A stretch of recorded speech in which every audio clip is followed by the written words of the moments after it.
So hi, everybody. I'm Vera Cole, president of the Mid-Atlantic Renewable Energy Association. We're a nonprofit organization dedicated to educating and advocating for renewable energy production, energy efficiency, and sustainable living. On behalf of MAREA, welcome. Thanks for your time to be here tonight for this special event with Dr. Michael Mann. He is an internationally recognized outspoken advocate for climate change, a climatologist and geophysicist, and director of the Earth System Science Center at Pennsylvania State University. He has authored hundreds of scientific papers in 3 books, including Dire Predictions, Understanding Global Warming, The Hockey Stick and the Climate Wars, Dispatches from the Front Lines, and with a co-author, The Madhouse Effect, How Climate Change Denial is Threatening Our Planet, Destroying Our Politics, and Driving Us Crazy. And perhaps most notably, he was a lead contributor to the IPCC scientific assessment report that was awarded the 2007 Nobel Prize. This week, Dr. Mann is at the United Nations in New York for the UN Climate Summit. We greatly appreciate his taking the time to join us for this live webcast. And did I mention he's a really nice guy? Thanks, Mike. Turning it over to you now. Okay, thanks. Yeah, we're I was backlit here. I'm not sure there's anything we can do about it, but we'll just go with the flow here. Let me close the email program so we don't have email coming in. And let me share the presentation. So this you should see my, my overheads here. You see the Madhouse Effect? Yes, we do. Okay, great. All right, well, thanks everyone. Sorry about the technical issues that we've encountered, but I think we've cleared them all away here.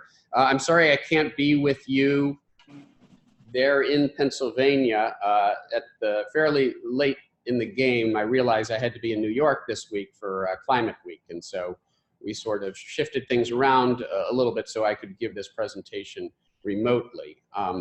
So that's what we're going to do. I'm going to sort of give a fast version of it because I know we're sort of somewhat time limited, and that will leave more time for question and answer. We can talk a little bit about what's happened this week here during Climate Week in New York, some significant developments that are worth talking about. So we'll just sort of open it up to discussion after I sort of give like I said, an accelerated version of my Madhouse Effect presentation. So the Madhouse Effect is a book that I co-authored with Tom Toles, the Washington Post cartoonist, a few years ago now, and it actually came out before the last election. It's a book about climate change denial, and it suddenly became more relevant than we ever thought it could be now in the era of Trump. Climate Change Denial in the Age of Trump. That's the title of the presentation. Sort of going through essentially the chapters of the book that start talking, first of all, about sort of science, how does it work? And then we'll talk about the actual science of climate change, and then we'll get into the impacts and the politics. But to start out, you know, science, how does it work? Skepticism, it's an important thing in science. Galileo was a skeptic. He questioned the prevailing wisdom at the time. But when it comes to climate change and climate change denial, there are thousands of people out on the internet who somehow think of themselves as modern day Galileos because they're challenging the overwhelming consensus of the world's scientists on climate change, when in fact, they're just cranks dressed up as Galileo. The great Carl Sagan, I think, put it very well when he said, the fact that some geniuses were laughed at does not imply that all who are laughed at are geniuses. They laughed at Columbus, they laughed at Fulton, they laughed at the Wright brothers, but they also laughed at Bozo the Clown. And some of us will remember Bozo the Clown. I grew up watching him. And that's the point, right? For every true visionary in science who changes the predominant paradigms of science, there are thousands of pretenders, thousands of Bozo the Clowns, and too often they have the megaphone when it comes to the conservative media and the internet echo chamber of climate change contrarianism and climate change denial. But rejecting the overwhelming consensus of the world's scientists is not skepticism. Based on the flimsiest of arguments, that's not skepticism. That's contrarianism or denial. When it comes to the science, we are essentially as certain about the reality of human-caused climate change. Climate change is real and it's caused by human activity, as we are about the theory of gravity. And I'm actually quite serious here. There are still uncertainties when it comes to the theory of gravity. We've never measured the fundamental particle of gravity, the graviton. And we've only indirectly now, for the first time during the past few years, seen evidence of gravitational waves. So there are still things about the theory of gravity that are uncertain, but that doesn't make it safe to jump off a cliff, does it? And yet there are those who would have us jump off the metaphorical cliff of climate inaction based on similar levels of uncertainty. All right, well, so that's how science works, that's how skepticism works, and the evidence is overwhelmingly in support of the science behind human-caused climate change. Now, why should we care?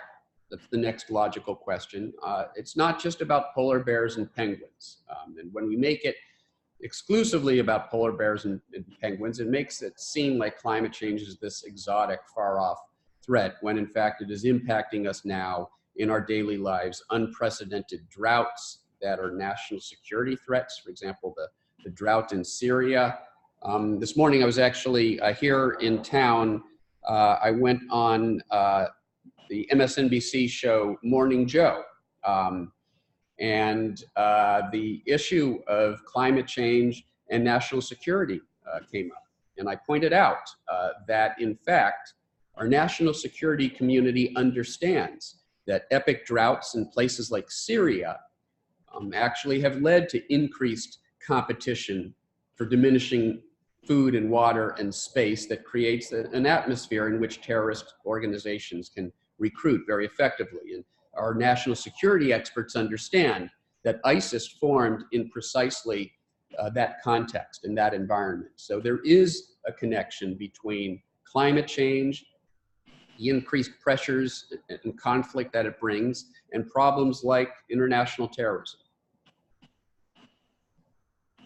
Unprecedented wildfires in California, by every measure, the largest loss of life, the most extensive wildfire, however you want to measure it, we have seen unprecedented wildfires, and it's not really a mystery. We've seen unprecedented wildfire throughout the Western US, a tripling in the extent of wildfire in recent decades.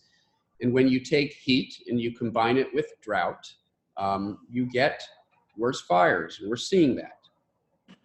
We're also, ironically, in places like California, seeing worse floods. Some people think that that is a contradiction, that it's a paradox, but it's not.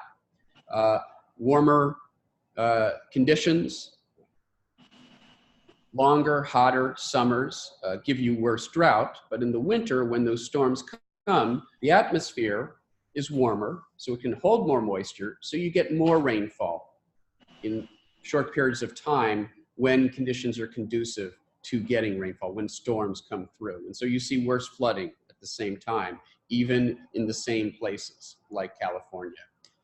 This summer, we saw wildfires ranging from the Amazon to the Arctic, unprecedented wildfires around the entire Northern Hemisphere.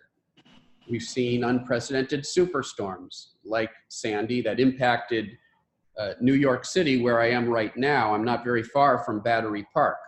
That 13-foot storm surge in Battery Park associated with Superstorm Sandy would have been a 12-foot storm surge before sea level rise, before the sea level rise that we've caused over the past 2 centuries from the warming of the planet. And while 1 foot might not sound like very much, that meant 25 more square miles of flooding here in New York City and around in Manhattan and other areas of New York City. Several $1 billion of additional damage that was caused by that 1 foot. So 1 foot of sea level rise. Now imagine what 6 to 8 feet of sea level rise could do, because that's what we may see by the end of the century if we don't act. So Superstorm Sandy, MAREA, devastating, unprecedented hurricane that decimated Puerto Rico. They're still recovering. Harvey, the worst flooding event on record in the United States, 4 feet of rainfall in Houston associated with Harvey. Warmer ocean surface, warmer Gulf of Mexico, more moisture in the atmosphere. That means you have the potential for more rainfall. And when those storms stall upon making landfall, which we have seen increasingly in recent years, and there's a climate change connection there as well, which I'll talk about shortly. It all comes together to give you unprecedented flooding events like Harvey 2 seasons ago, or Florence 1 season ago. That was the second worst flooding event on record. The flooding that happened in the Carolinas as a result of that storm. The storm that bears my name, Michael, was the first landfalling Category 5 storm to hit the United States in decades. It was upgraded last year at the end of the season to a Cat 5 storm. That was also, Michael was also the latest Cat 5 storm that's ever made landfall. As we warm the oceans, not only do we put more moisture in the atmosphere so these storms can produce more flooding rains, but there's more energy in the system. The energy that intensifies these storms increases with sea surface temperatures. So it's not a coincidence that we've seen the strongest storms as measured by peak wind speeds during the past few years when global surface temperatures, ocean surface temperatures have been at all-time highs. The strongest storm globally, that was Patricia in the Pacific a few years ago. That was the strongest storm ever in the Pacific and the Northern Hemisphere. We've seen the strongest storms in the open Atlantic over the past couple of years. Irma, and now this year Dorian, tied for the strongest hurricane in the open Atlantic Ocean as well. So we've seen these record strength storms, and we understand it's not rocket science. You warm the ocean, you provide more energy to intensify these storms, and we're seeing it. We're seeing it play out with unprecedented damage by these superstorms. And of course, Dorian, we saw what happened when this record strength, again, tied for the strongest storm in the open Atlantic, when it stalled over the Bahamas and just sat there for days, pummeling the Bahamas, doing unprecedented damage. So these storms are slowing down when they make landfall. That's a trend as well. Now, we didn't understand until recent years that there's a climate change connection there as well. As we warm the Arctic, as we melt ice, the Arctic is warming faster than the rest of the Northern Hemisphere. In that change in Arctic temperatures, what happens in the Arctic doesn't stay in the Arctic. That actually modifies the behavior of the jet stream. It slows it down, and it gives us more persistent weather systems. So weather systems, extreme weather systems, stick around for longer periods of time. We saw that in eastern Pennsylvania back in 2011 with Irene. This last winter, this bomb cyclone that did tremendous damage, huge flooding in the Midwestern US. So it isn't just a summer issue, it's these winter storms. These winter storms can draw upon the increased moisture from a warmer Gulf of Mexico, and so you're more likely to get these intense bomb cyclones like we saw this winter, which was devastating in its own right. Here's me talking about it on MSNBC some months ago. So now let's talk about, so we understand why climate change is a problem here and now. It's associated with unprecedented extreme weather events that are doing tremendous damage. It's not a far off problem. It is obvious that it's happening, and yet there is still denial in some quarters, from it's not happening to, well, let's look at the data. 2014, 2015, 2016 were 3 consecutive record-breaking years. The last 5 years were the warmest 5 years on record, but those 3 consecutive record-breaking years were extremely unlikely to happen from natural climate variability. In fact, here are these frogs talking about how stovetop temperatures change naturally all the time. That's about as compelling an argument is the argument made by climate change deniers who claim that the unprecedented warmth that we've seen globally is just a natural phenomenon. We actually did a calculation a few years ago using climate models and climate observations to estimate how likely it would be to get 3 consecutive record-breaking years from chance alone. And I could read the abstract to you, but I think I'm just going to put up the headline that appeared in Discover magazine describing our study. That record global warming streak, a snowball's chance in hell, that was natural. That's the technical description of our finding. So it's not natural, and I'm sorry, Congressman Brooks. Sea level rise isn't caused by rocks tumbling into the ocean. This is a real statement made by an actual sitting congressman from the great state of Alabama. Well-known climate change denier around the same time published an op-ed in the Climate Change Denying Wall Street Journal editorial pages entitled "The Sea is Rising, but Not Because of Climate Change." Well, we couldn't resist. My colleague, Andrea Dutton, and I, she's a sea level rise expert now at the University of Wisconsin, decided we couldn't resist responding to this op-ed. So we wrote a letter to the editor, which they published. They didn't use the title that we had suggested. Our suggested title was "Continents Are Moving, but It's Not Because of Plate Tectonics." We also volunteered "Objects Are Falling, but It's Not Because of Gravity." Well, they didn't go with that, but they did publish our letter. And I know that at least one person read our letter to the editor because he was sitting next to me on the flight that day that I took to Cleveland. There's our letter to the editor, our response to this nonsense. And there is this onslaught of nonsense related to this talking point that's very common among climate change deniers, that, you know, it's all natural. Everything that's happening is natural. Well, it's not. We've already seen the evidence. Just this summer, in July, there was enough melt from the Greenland ice sheet during the month of July that the sea level rise that resulted from it can be seen by the human eye. 0.5 millimeter, it might sound pretty small, but that's discernible. If you watched very carefully with time-lapse photography, you would have seen over that period of time global sea level visibly rise just because of the melt from Greenland during that one unprecedented month of melt this summer. So we are seeing unprecedented melting of the ice sheets, the Greenland ice sheet, the West Antarctic ice sheet. Well, the next argument in the denialist canon is, okay, well, you know, maybe it's not natural, all right, but it's self-correcting, right? You know, once we get several hundred feet of sea level rise, that'll snuff out all the coal-fired power plants and the problem will just correct itself, right?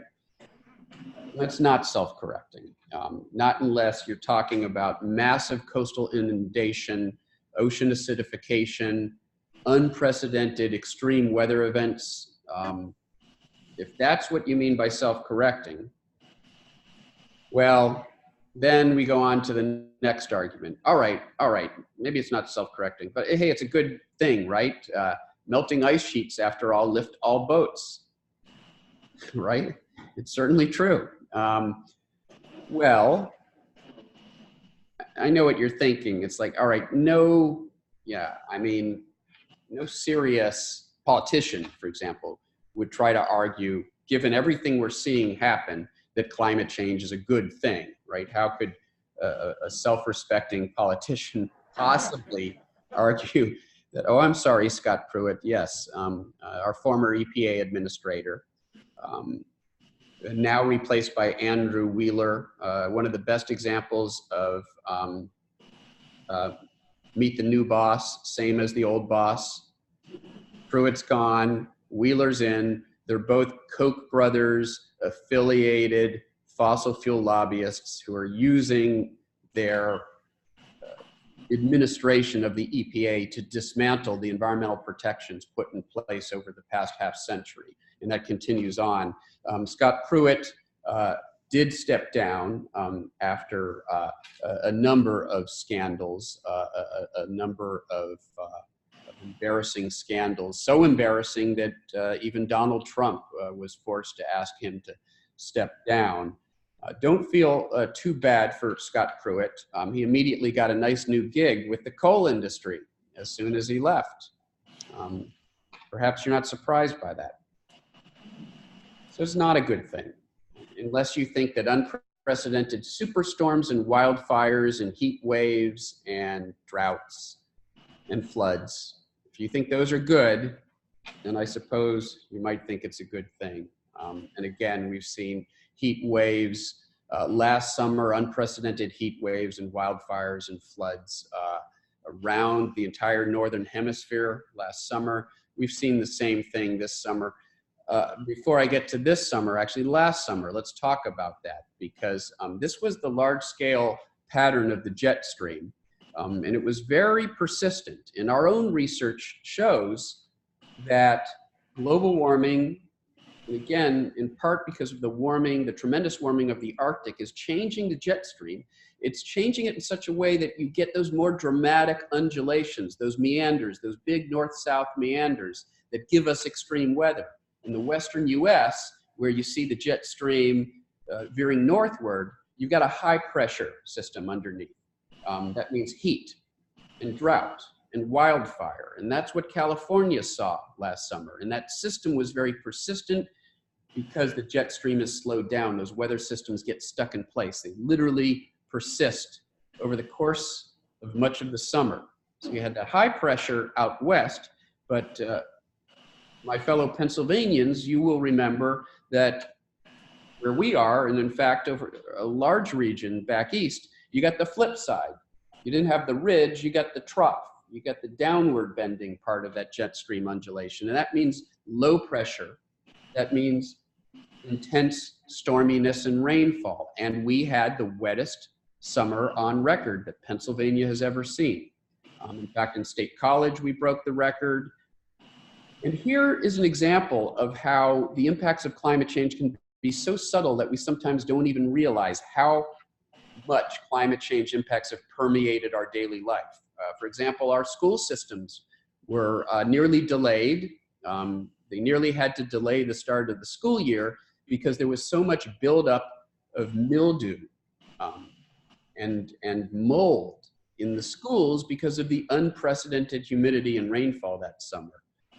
A reminder that climate change is now impacting us in ways that we might not even realize unless we start to connect the dots. Again, we talk about Arctic wildfires this summer, deadly heat waves again in the US and Europe, record heat waves once again, associated hotter conditions, a more persistent stuck jet stream pattern that allows those systems to persist for day on end. So you get those unprecedented, not just extreme weather events, but persistent, unprecedented weather events. And finally, we get to the final stage of denial, because if you look at the evidence, it's clear that climate change is real, it's caused by human activity, and it's already bad news, and it will get much worse if we don't do anything about it. Well, one of the favored talking points these days by climate change contrarians and the forces of inaction is, well, hey, it's too late to do anything about it anyway. Right now that we finally get to the end of the line, you know, we spent so much time debating with them that, hey, sorry, it's too late now. The good news is that's not true. It is an uphill battle now if we're to stabilize warming below, you know, certain dangerous limits. 1.5 degrees Celsius increasingly is talked about as too much warming. If we allow the planet to warm that much, we will see far worse impacts than we've already seen. And we're pretty darn close to that already. And some of our own research has looked at, you know, how much carbon we have left to burn if we're going to avoid breaching that 1.5 degrees Celsius, a little less than 3 degree Fahrenheit warming limit. And it turns out, you've probably heard the talking points. You've heard we've got 12 years to act. Well, sorry, that was really 2 years ago. If you look at the baseline, so we've got 10 years to bring our carbon emissions down by a factor of 2 if we're going to prevent the planet from warming below that that one arguable definition of catastrophic warming. So it's not too late, but we have our work cut out. Now, that having been said, this has been a historic week here in New York City. Children striking and marching around the world. Greta Thunberg, famous Swedish, a 16-year-old Swedish girl who began these school strikes, and it grew into a global movement. If you're looking for something to read, I have a commentary that just went live tonight at Newsweek about Greta Thunberg and her experience meeting Donald Trump yesterday. It was quite interesting. Look it up. It's outside the paywall. And I won't give too much away other than saying that, the leader of the free world now is not Donald Trump. It's a 16-year-old Swedish girl.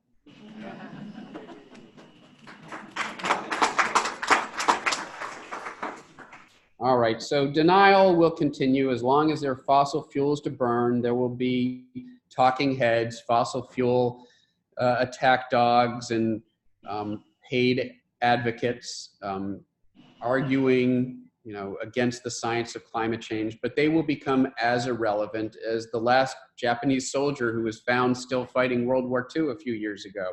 The climate change deniers will want to talk to him for advice, what it's like to be at the fringe of reality. Well, when it comes to climate change denial, there's amazing hypocrisy. We've seen it before. I found myself at the center of the attacks by climate change deniers because of the now iconic hockey stick curve that we published literally 2 decades ago. You may remember 10 years ago now, as of November, it will be 10 years since the so-called ClimateGate affair. Thousands of emails were stolen from a university server. Think about it, okay? A whole bunch of emails were hacked in the lead up to a very important political event. And the hackers appear to have been Russian, and WikiLeaks was involved. And they were used to misrepresent people. You might think I was talking about the last presidential election. You'd be forgiven for thinking that, but no, I'm talking about something that happened 10 years ago.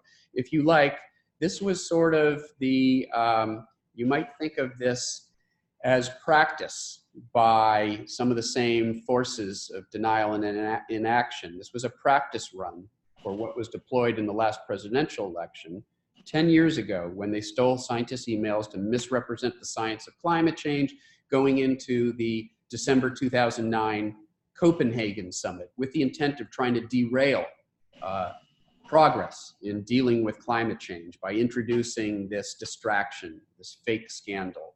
And people like Sarah Palin at the time weighed in with op-eds in the Washington Post, making all sorts of untrue allegations and claims based on taking the emails out of context, cherry picking them, completely misrepresenting them. 9 days later, I published my own op-ed in response to her op-ed, pointing out all of the falsehoods that had been promoted by her op-ed, which was part of a larger campaign by the right to drum up a fake controversy, again, to distract attention from the matter at hand, acting on climate. But I have to say, my op-ed, my response to Sarah Palin appears to have gotten through to her. These are her words. Okay, I'm quoting her directly. A lot of those emails obviously weren't meant for public consumption. Those are her words. And she said they could be misinterpreted if taken out of context. Of course, she was talking about her own emails that had been released in response to a Freedom of Information Act. Again, hypocrisy, thy name is climate change denial. James Inhofe, the senator from Oklahoma who thinks that if you introduce a snowball on the Senate floor in the middle of winter in Washington, D.C., that disproves 200 years of basic physics and chemistry. Somehow that invalidates all the science of climate change. Well, at the time, the good senator from Oklahoma, who has declared climate change to be the greatest hoax ever perpetrated on the American people, had a list of actually can't read it because of this is obscuring it. I think it was 17 climate scientists who should be prosecuted for perpetrating the hoax of climate change as revealed by these stolen emails. I'm proud to say I was on that list of 17, along with my colleague Susan Solomon of MIT, a recipient of the Presidential Medal of Science, the highest honor a scientist can receive in this country. It didn't stop there. Ken Cuccinelli, the incoming Attorney General of Virginia, used these stolen emails to try to serve a civil subpoena to the University of Virginia and me to force me to turn over all of my emails from the time I was at the University of Virginia. It was shot down by the court. The Washington Post published no less than 5 editorials blasting Cuccinelli's witch hunt.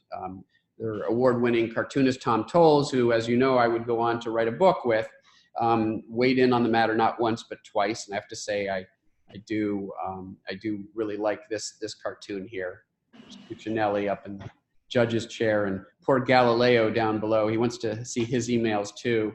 I don't mind being compared to Galileo. I guess that's okay. Well, you know, he lost in his bid to force the university to turn over all these emails. His subpoena was quashed on a technicality. In his 40-plus page filing to the court, he had failed to provide any evidence of wrongdoing on my part, and so it was thrown out.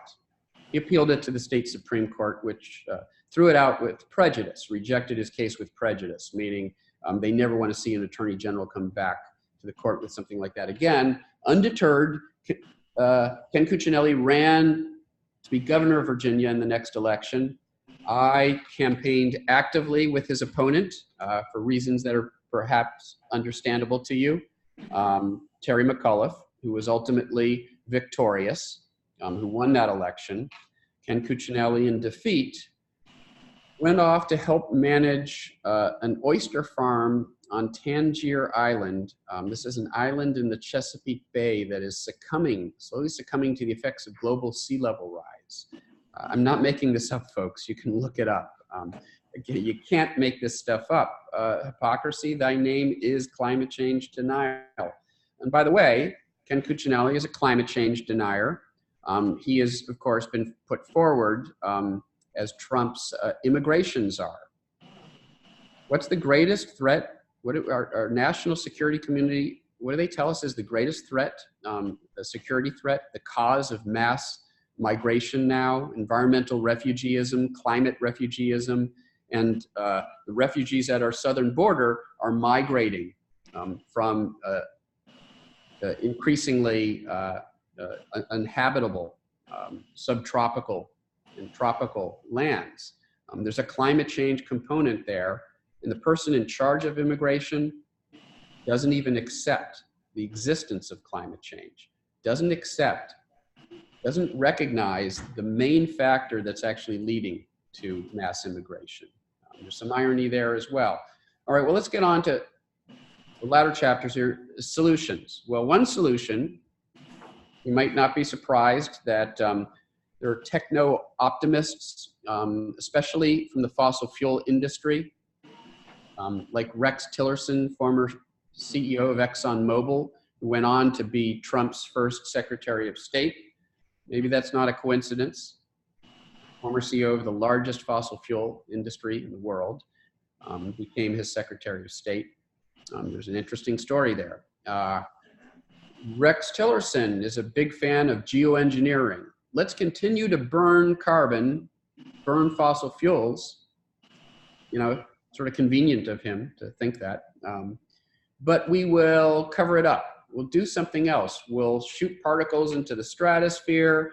We will dump iron into the ocean. We will try to manipulate the system on an unprecedented planetary scale in some other way in the hope that we will magically offset the effect of global warming. More likely, we will screw things up even worse if we engage in these massive, unprecedented planetary scale interventions. But you have people like Bill Gates, for example, who are very supportive of geoengineering. It's actually potentially even more dangerous than climate change alone if we start engaging in these geoengineering schemes. The only real solution, of course, is solving this problem, at its core, which is to do something about the ongoing burning of carbon. The Paris Agreement was a monumental agreement that got us halfway to where we need to be. Of course, then we got Donald Trump, who said he would pull out of Paris. That would make the US the only country in the world to pull out of the Paris Agreement. He's appointed, of course, a veritable dream team of fossil fuel lobbyists and climate change deniers to his administration. He has essentially outsourced his energy and climate and environmental policies to corporate polluters. And that's why we're seeing this dismantling of 50 years of environmental protections that were enacted not just by Democratic, but past Republican presidents. And we see, there's a story, and every day there's another story. And there are several over the past couple days when it comes to climate change denial. Just yesterday, Donald Trump belittled Greta Thunberg because of her efforts to raise awareness about climate change. So what do we do in the face of opposition at the highest level of our government? A president who rejects the science and is doing everything he can to help fossil fuel interests double down in our addiction to fossil fuels and prevent the needed transition to renewable energy away from fossil fuels. We have a voice, and we can use that voice. Shortly after Donald Trump was elected, there was a march that spring on Earth Day in Washington, D.C., a march for science, and I was proud to participate in that. Here I am on the front lines with this guy who wears a bow tie. You may recognize him. My good friend Bill Nye, who was leading the charge as well. And Bill Nye, the science guy, who some of you may have grown up, some of the younger folks may have grown up learning science from him. I learned science. I became excited about science from Carl Sagan. Bill Nye was a student of Carl Sagan's. He was the next generation's voice of science. And he's now lending that voice and lending his celebrity and his influence to trying to make sure that we act on this problem before it's too late. And we all have a voice, and we can all do that. I'll skip past that. We're running late. I'll skip past that. Well, this is sort of fun. I will play this, sorry. This was my testimony to the House Science Committee when it was chaired by Lamar Smith, a climate change denying congressman from Texas who used his chairmanship of the Science Committee to try to criminalize climate science, to defund climate science, to attack climate science and climate scientists. I did get the opportunity to testify to this committee. According to an article that came out a few days ago in the journal Science, Chairman Smith was on record at the Heartland Institute. This is a climate change denying Koch brothers funded outlet that has a climate change denier conference every year. And Chairman Smith spoke at that conference. Dr. Mann, don't mischaracterize that. Well, let me finish my. No, they do not say that they are deniers, and you should not say that they are either. Well, we can have that discussion. I'd be happy to. Let me finish my be statement. accurate in your description. I stand by my statement. Can I finish my point? I'd like to reclaim my time. Yes. So he indicated at this conference that he, according to Science, and I'm quoting from them, he sees his role in this committee as a tool to advance his political agenda rather than a forum to examine important issues facing the U.S. research community. As a scientist, I find that deeply disturbing. Dr. Mann, who said that? This is according to Science Magazine, one of the most respected outlets. And who are they quoting? This is the author, Jeffrey Mervis, who wrote that article. I'd be happy to send to committee the article. That is not known as an objective writer or magazine. Well, it's Science Magazine. Yeah, you can't get more, it doesn't get more ironic than that, dismissing the journal Science as unreliable. And that's what we're dealing with, an assault, not just on science, but on facts, on logic, on reality, if you will, in some quarters of, our modern politics, but we have seen some positive developments over the past few years. The Democrats, of course, took back the House of Representatives. And here's the thing that's so interesting. In the first Science Committee, House Science Committee held under the new Democratic leadership, the Republicans on the committee did not challenge the science of climate change. They argued for solutions that aren't really solutions, but they've stopped, at least some of them have stopped arguing about whether the problem exists, and they're moving on now to the somewhat more worthy discussion about what we do about it. And that's not isolated. We've seen, extremely conservative congressmen like Matt Gaetz, who's sort of, Donald Trump's biggest supporter in the House of Representatives, but this is something he said last spring. I didn't come to Congress to argue with a thermometer, and I think that more of my colleagues need to realize that the science of global warming is irrefutable. This isn't isolated. The governor of the state of Florida, they elected a Republican governor who had a somewhat contrarian stance on climate change, but has surprised everybody by taking a pretty proactive stance. And frankly, you don't have the luxury of denying climate change if you're in Florida, because you're on the front lines of the impacts of climate change, sea level rise and worsening storms and increased flooding and devastating heat indices, making large parts of Florida almost unlivable during the summer. So we're seeing some movement. And ironically, and this is the subject of my next book, which if you watch this space, you hear more about it in the coming months. As we move away from outright denial of the physical science, what we're seeing now is a softer form of denialism, some of it coming from somewhat surprising quarters. For example, people who would sort of perhaps present themselves as deeply concerned about climate change, who make arguments about why it's too late to do anything. We'll all be extinct in 10 years, says Guy McPherson, who's a cult-like figure in the sort of climate doom movement, which is sort of in some sense a far left movement. But it's been co-opted. I think there's a sort of a segment of the environmental community that has been co-opted by this message of doomism, which is every bit as disabling as outright denial. If you really believe that nothing we do makes any difference, it potentially leads you down the same path of inaction, which is where the fossil fuel interests would like to see you be. They don't care what got you on that path. They just want you on that path. And of course, McPherson, his claims don't stand up to the slightest bit of scientific scrutiny. Interestingly, the website, one of the websites that promotes a lot of his stuff also promotes a lot of right-wing conspiracy theories, which is sort of interesting. And this doomism is something we've seen more and more of, and I've challenged it for reasons that I've explained. I think it leads us down the same path of inaction. If you misstate the science, it's one thing to argue legitimately about the dangers that climate change poses, but the truth is bad enough. We don't have to exaggerate it.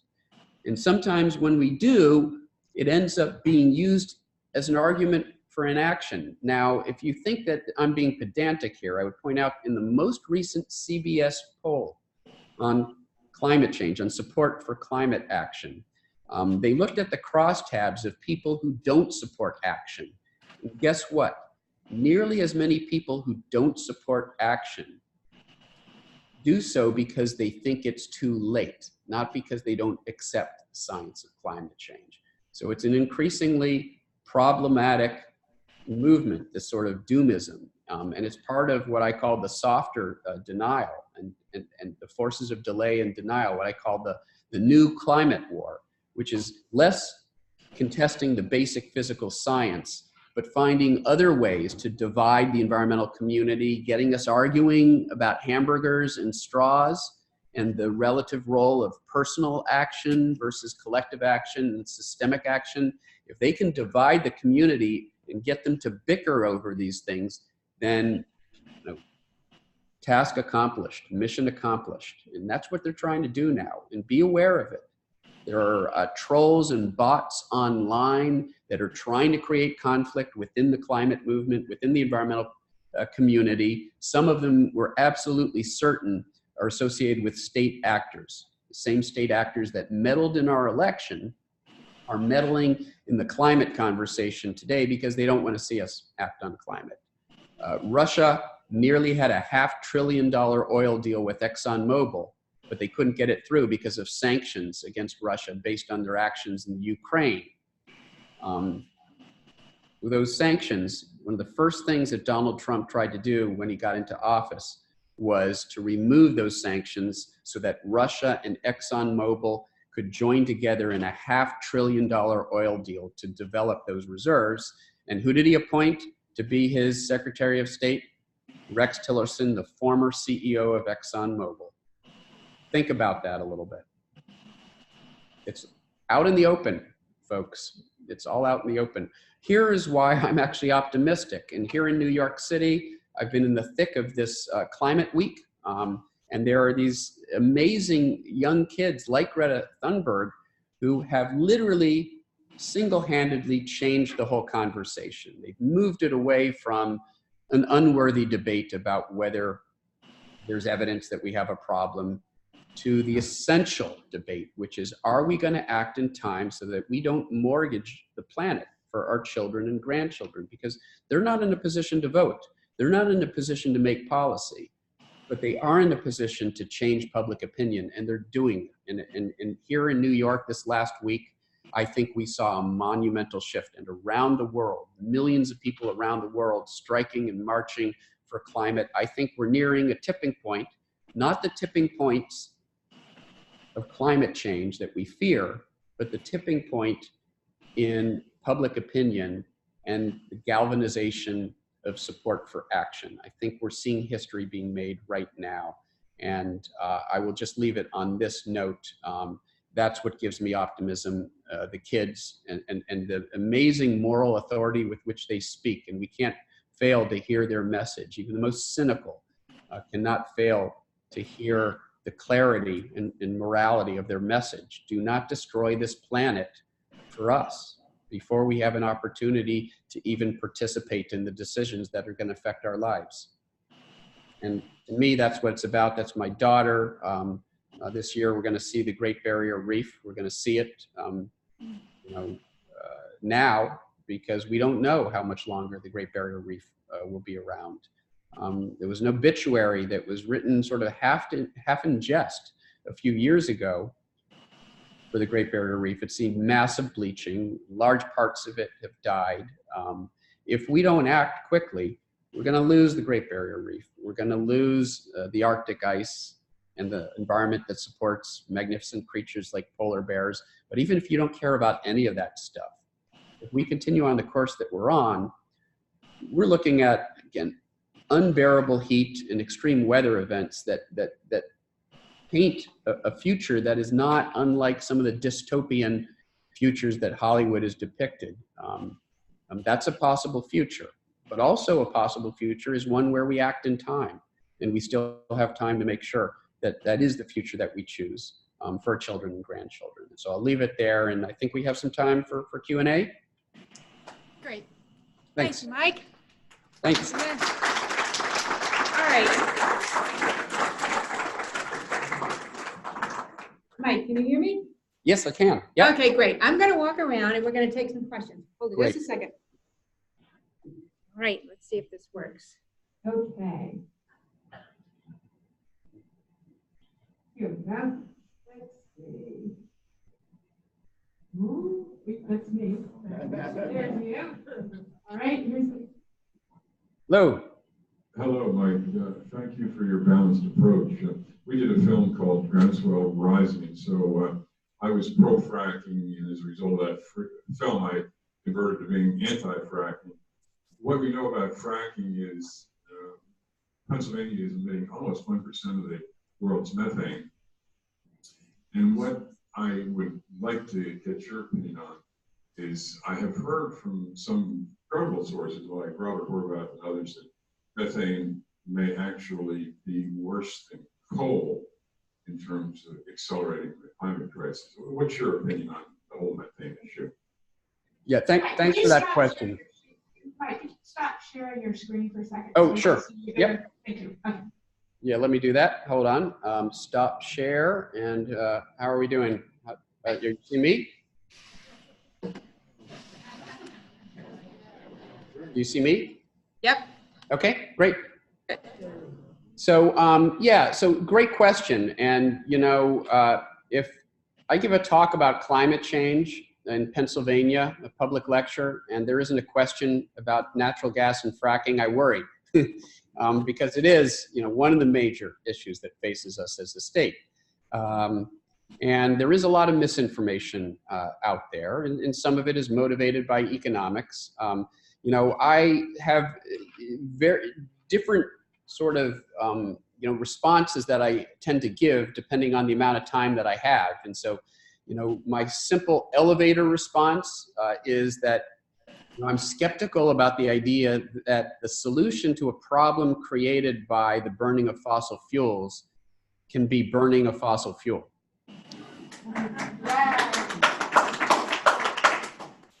Whether it's natural gas or coal or petroleum. And you allude to something that's very important, because one of the common talking points you hear among advocates of natural gas and fracking is that you know, that natural gas, methane, has, you know, about half the CO2 emissions that, say, burning of coal produces for each watt of power generated. But that ignores the issue of fugitive methane emissions. When, you know, during the process of hydraulic fracturing or fracking, and trying to get at that natural gas by injecting these fracking fluids into the bedrock, it forms cracks. Some of that natural gas, some of that methane escapes into the atmosphere. There's no way to capture all of it. And methane is a far more potent greenhouse gas, at least on the timescales relevant here, than CO2. Now, there isn't nearly as much methane around as there is CO2 around. But molecule per molecule, methane is a far more potent greenhouse warmer than CO2. And so if you take that into account, and you mentioned some of the scientists who have been looking closely at this, if you take into account reasonable, independent academic estimates, you might not be surprised that the natural gas industry's estimates of fugitive methane emissions tends to diminish them, tends to argue that they're very small. Independent academic researchers like Howarth, Cornell, and others have shown that they're probably substantial, and they're probably enough to offset any nominal gain. Again, I would talk about that factor too. You know, half as much CO2 produced natural gas as from burning coal for each watt of power generated. But when you take into account the methane that's released, that may overwhelm those sort of nominal gains. And so it's unclear that natural gas is any better than coal in the end. And if we invest in natural gas, we're potentially crowding out investment in the true solution, which is renewable energy, non-carbon sources of energy. So it can do harm. And I'm not even getting into all the other environmental impacts that come, you know, groundwater contamination, and everything else that comes with those processes, the hydraulic fracturing. So in my view, just objectively looking at the facts makes it very difficult to believe that natural gas is a bridge to, you know, a fossil fuel free future. It's a bridge to nowhere. Do we have other questions? Let's see. Oh, okay, great. Yeah, Mike. All right. Hello. Hello, Michael. My name is Beverly Hernandez, and I was surprised to see on the internet that there are quite a few technologies that could deal with the CO2 emissions. They're doing what they call carbon capture and storage.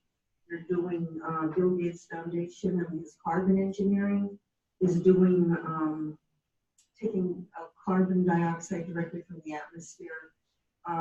It's still very costly because it's early in the development of this. But they say they'll have an industrial scale version throughout by 2021, but it's still very costly. Right. And I'm wondering if you're thinking if it's possible that with the new technology, putting money into investigations like that might be a very good way to deal with the CO2. Yeah, thanks for the question. So yeah, carbon capture and sequestration has been argued to be one potential solution here. We continue to burn coal, but we capture the CO2. We do that with other pollutants. Coal-fired power plants decades ago were forced to capture their sulfur dioxide because you know what? That was producing the problem we know as acid rain. And it turns out capturing the CO2 is more difficult and more costly. And in principle, it can be done. Here's the thing.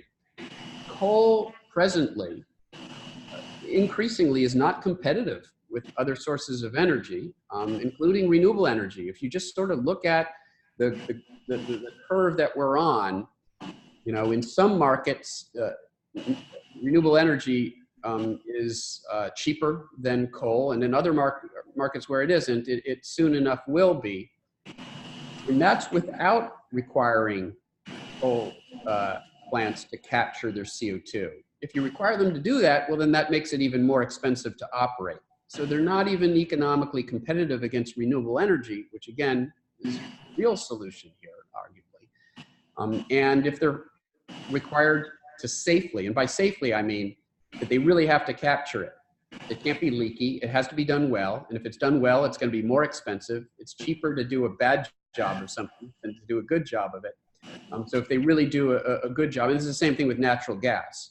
They say, well, we can capture the fugitive methane emissions. Well, it's very hard to do, and if they really do a good job doing it, it'll become astronomically expensive because it's so hard to do.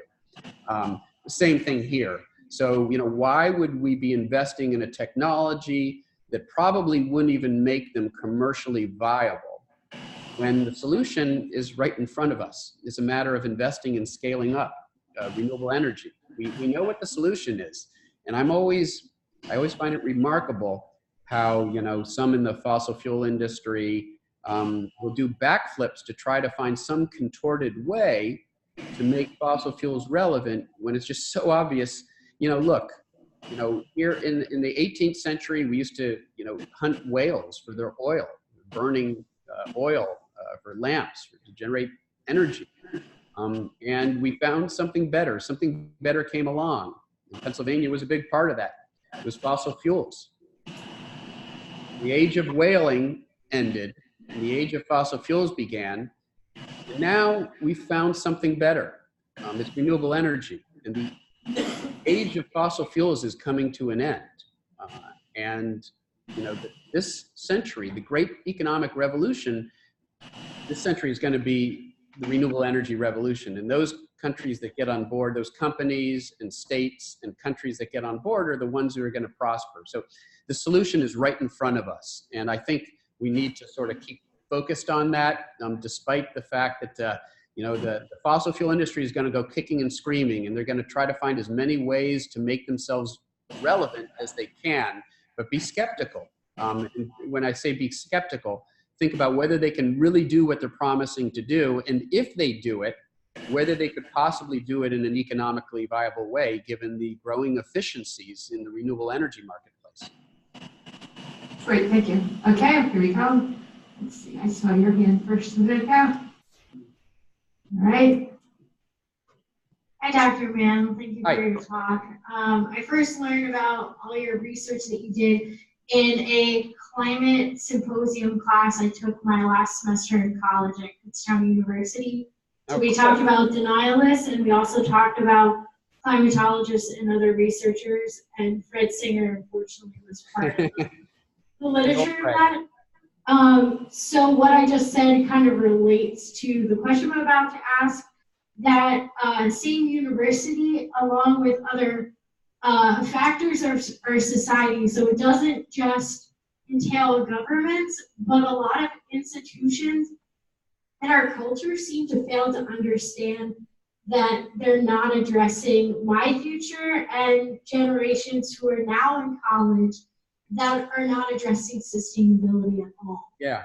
And what's your hope for the future with that? Because having gone to the Association for the Advancement of Sustainability and Higher Education's conference last fall, that the United Nations is saying that universities are on the forefront of climate change, but universities like Kutztown University and other big universities here in the United States and around the world just don't simply care and don't see a necessary need for this. Yeah, yeah. Well, thanks for the question. I'm going to tell a short story. It has to do with my experiences decades ago when I was a college student at UC Berkeley. I arrived in '84, just months before Reagan was elected to his second term. These were the Reagan years. Things on the Berkeley campus had become pretty quiet. It had gone conservative, as the rest of the nation had gone conservative. And activism at UC Berkeley had all but disappeared. And then a couple years in, 85, 86, there was a growing awareness of the problem of apartheid in South Africa and the discrimination against the people of color in Africa by the South African government, denied basic rights. And UC Berkeley students started raising awareness and protesting. It grew to the next great UC Berkeley-wide protest movement, the protest against apartheid, and they called upon the UC regents who control the University of California entire system, that's all the campuses, investments, and they demanded that the UC regents divest of holdings in the South African government. And after more than a year of increasingly loud and active protests, the UC regents divested of holdings in South African government. That started a nationwide university divestment movement, which arguably was a deciding factor in the collapse of apartheid. Within a couple of years, the apartheid government in South Africa had collapsed, and it was the end of apartheid. That started, I like to think, with my fellow students at UC Berkeley, recognizing that we had a voice and that we could use it to try to make the world a better place. You may have read this story. Just about a week and a half ago, the UC regents announced, in response to similar protests, that they are divesting of holdings in fossil fuel companies. And the fossil fuel divestment movement began with my good friend Bill McKibben and his efforts at 350.org. And it started with Unity College in Maine, one small college that made a statement by divesting of its holdings. And now this has become a nationwide movement. And now the UC system, it's a major statement. The entire UC system is divested of holdings in fossil fuel companies. There is an amazing opportunity that we have at college campuses to influence these major issues, to change history. And I talked a lot about what the youth of America are doing, kids, elementary school, high school kids. But there's also a very important opportunity for university students who have played such an important role in the great social movements of the past and are playing an important role here, and universities will continue to play an important role here. I would love to see the Penn State system divest of fossil fuel holdings. It's a conservative system, and there are a lot of ties to the fossil fuel industry. And so it continues to be an ongoing battle, but I would like to see that happen myself. Instead, so. Thanks for the question. Maybe we have time for one more, you think? Oh, we've got all night. Let's see if we can get a few more in there. I know they're going to direct away Thank here. you so much. I mean, let me do. I can make you ready. If you could keep my questions short, so we can have. Sure, and I'll keep my answers short. Yep. Oh, yeah. Okay. Hi, Dr. Mann. This is Paul Saunders. The meteorologist Joe Bastardi wrote a book called The Climate Chronicles. And in that, he explains the natural cycles that create extreme weather events. And then in that book, he also goes back and debunks the last 20 years of claims of increasing extreme weather events.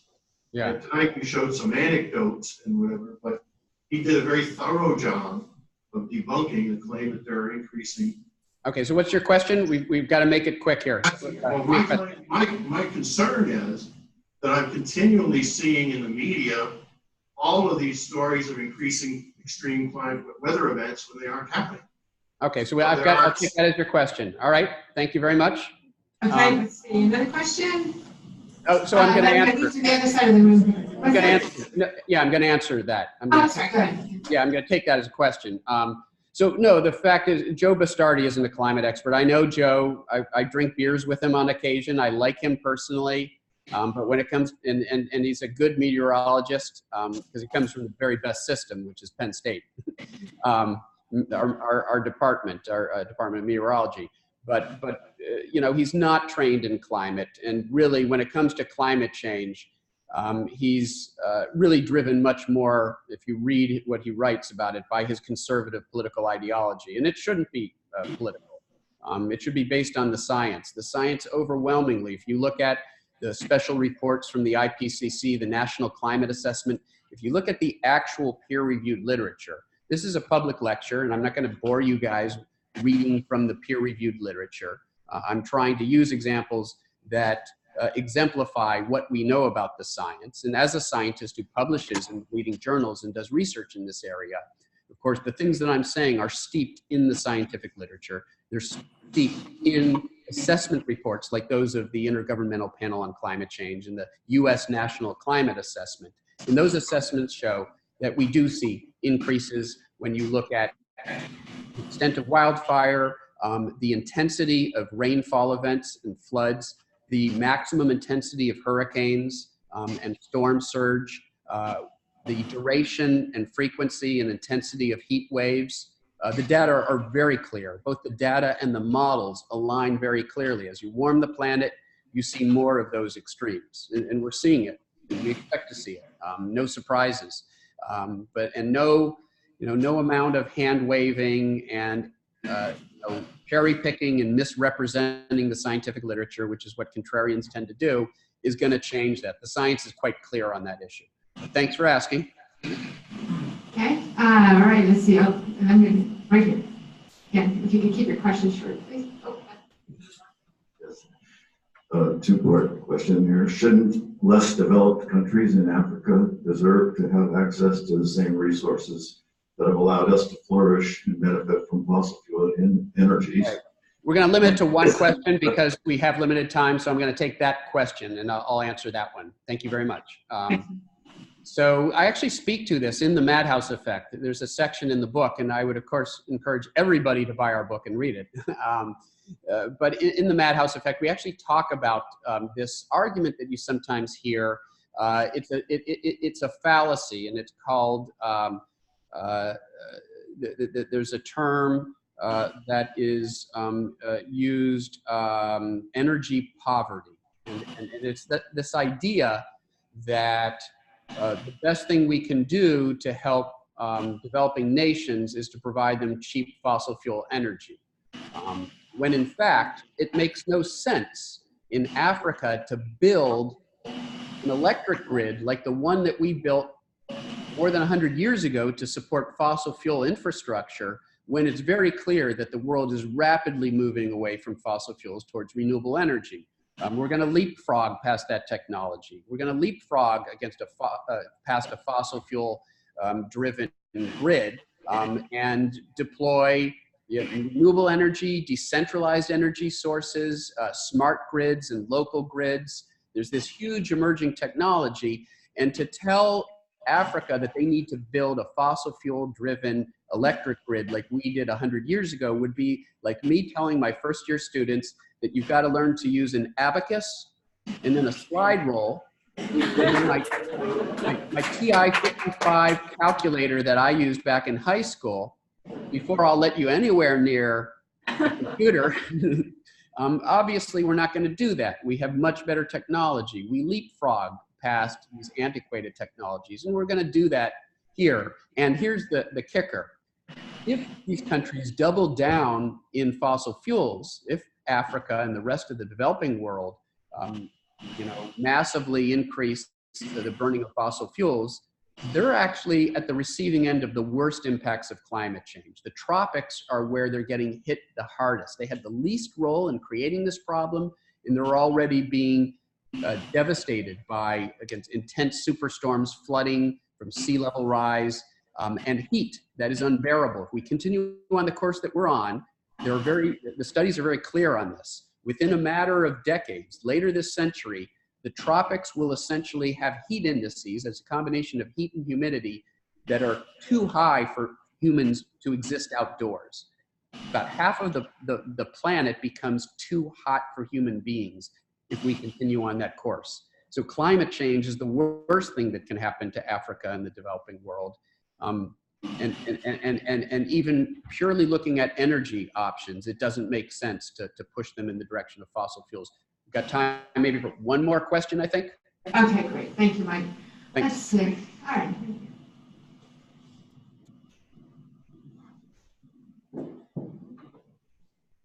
Hi, Professor Mann. My name is Dara Bortman. Yes. Thank you for answering our questions. I think it's, I was wondering what your opinion is about how we can communicate better the fact that inaction is more expensive now than action, than transitioning to clean energy. I think we tend to cede that ground and let the conservative voices talk about coal miners losing their jobs when we've had many industries come and go as technology has developed. And you know, that's, you have the idea. Yeah, What's your opinion on how we can do that better? Yeah, no, absolutely. Thanks for the question. And this is, you know, you're preaching to the choir here. This is probably, if there's one point that I always try to communicate in interviews that I do, media interviews about climate change, it's the one you just, you know, it was the very, you know, first sentence that you stated. You know, the cost of inaction is far greater than the cost of action, of taking action. And it's essential to say that because it's true, and to contest claims to the contrary, and to explain why that's true. And it's not that hard to explain why that's true. Just ask people to turn on their television sets and watch the nightly news, because we're seeing the cost of inaction play out in terms of devastating, absolutely devastating superstorms and floods and heat waves and wildfires.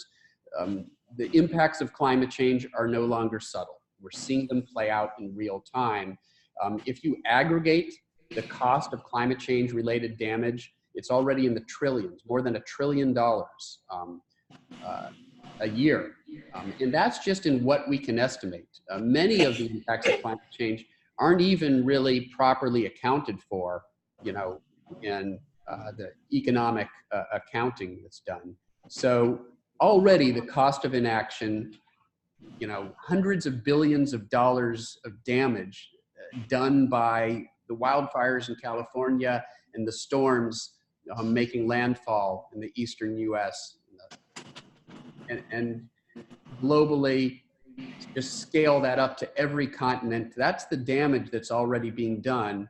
And it's far greater than the cost of taking action. In fact, as you alluded to, it makes far more sense economically. There are a lot more jobs in renewable energy, in installing and deploying and growing renewable energy infrastructure. Thousands and thousands and thousands of jobs there. The jobs in the coal industry now number in the hundreds. Much of it is automated, and the jobs that are available tend to be very poor quality jobs.